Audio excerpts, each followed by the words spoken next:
sizlar ko'rib yurgizib berenu onlayn kurs sababini o'zimiz ko'rib turgandek bizlar hozirgi ko'rikning жағдайы осындай.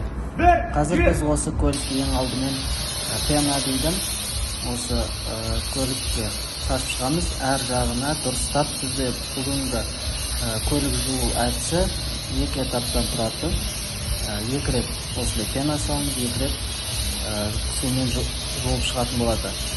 Қазір бізде бірінші этапы осының бірінші слой пенаны құйып шығамыз.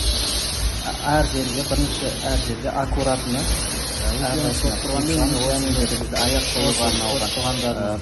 аяқ қоятын жерімізді жуып шығамыз. Оны да жуу міндетті бізден. Келесі біздегі осы пенамызды жақсы қарасаңыздар бара жатыр. Енді біздер екінші әдіс осыны жуып кетіруіміз керек. Осы пеналарды жуып кетіруіміз. Яғни екінші этапқа дайындаймыз. Енді бірінші әдеттегі машинаның алдын жағынан бастаймыз. Әрқайсысы дұрыстап жуамыз. Қанша бірінші этап болса да осыны дұрыстап жуып шығуымыз керек. Өйткені біздегі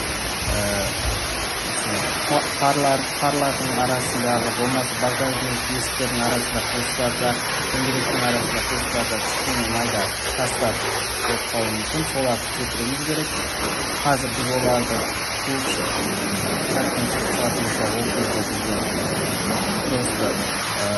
осы қалып қойған тастарымыздың барлығы машинаның жүріп кетіп жатса мүмкін. Сондықтан ең алдымен осыларды дұрыстап жуып алуымыз керек. Қарап тұрсаңыздар, міне әрқайсысын әр жерді дұрыстап асықпай жуып шығуымыз керек. Қараңыздар, міне нөмірдің тұратын жердің өзінен қаншама тіршілік бар бос тұрғанда, қаншама балшықтардың барлығы кетіп жатыр. Міне жайында осылай жуып шығамыз. Асықпаңыздар, ол машина жуып асықпау керек. Асықпай дұрыстап әр жерін, әр сызықтың бойын жуып шығамыз. Өйткені ол жерде тастар, әртүрлі құмдар болып қалуы мүмкін. Асықпаңыздар. Әйнектерді сынып кететін, осы машинаға жақын керек деп ойламаңыздар.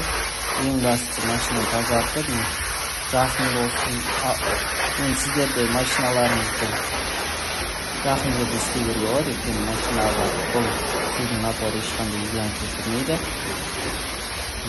Ең асықпаңыздар, машинаның алдын дұрыстап жуып шығамыз. Енді бізде екінші этап, екінші слой пена құйып. Бұл жерде бізде бағана айтып кеткендей тастар ештеңе болмау үшін, яғни машина жылтырап көріну үшін осылай әдістер жасалынатын болады. Асықпаймыз. Дөңгелектің арасына барлығына дұрыстап шашып шығамыз. Бұл енді бізде машинаның жылтырауы үшін ең керек нәрсе пена.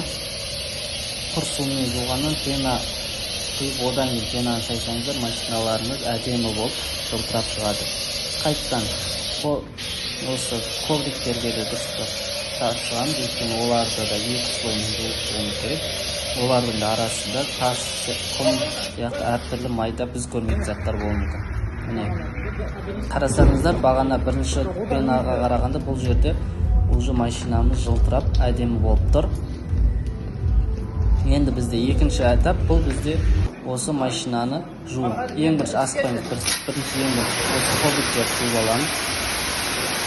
Оларды дұрыстап, аккуратно жуып шығамыз. Олардың да тазалығы, машинаның ішінің тазалығы, ол өзімізге комфортны болады. Сондықтан асықпаймыз. Осының барлығын жуып шығамыз. Енді бізде осылар жуып болғаннан кейін машинаға жүреміз. Әдеттегідей бағана айтып кеттім. Тек бірінші осы машинаның алдынан бастаймыз. Машинаның алдын дұрыстап жуып бастаймыз. Лавабойын, машинадағы балшықтарды барлығын дөңгелектің арасына әдемі жуамыз. Осы сумен лавабой тереземізді, машинаның үстін барлығын дұрыстап жуамыз. Өйткені қазір сүрткен кезде арасында ешқандай кедергісіз қауіпті болмайды, және машинамыз зырат көріп кететінде майда заттар болмайды. Көріп тұрғандарыңыздай машинаның арасын дұрыстап білуіңіз керек. Машинаның үстін, астын, терезені, есіктердің арасын барлығын дұрыстап білуіңіз. Осы бағана туған пена шашқан кезінде ол пена бір жерде батын, енді сол пеналарды кетіруіміз керек. Асықпаймыз. Машинаның алдын барлығын жуып жатыр. Енді артына келіп, көрдіңіздер, артық терезесінде ойнап тұратын жерде де барлығын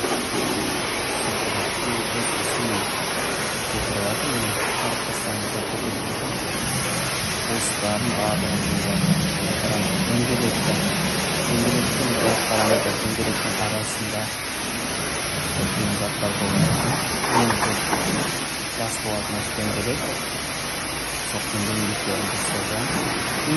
Осы ескертіп кететін машина жуатынды ешқашан терезелеріңізді ашық қалдырмаңыз. Өйткені терезе ашық қалдырғаныңызда ішкі бағана сіздің ашқан пенаңызда, сіздің шашқан суыңызда барлығы шашқалы мүмкін.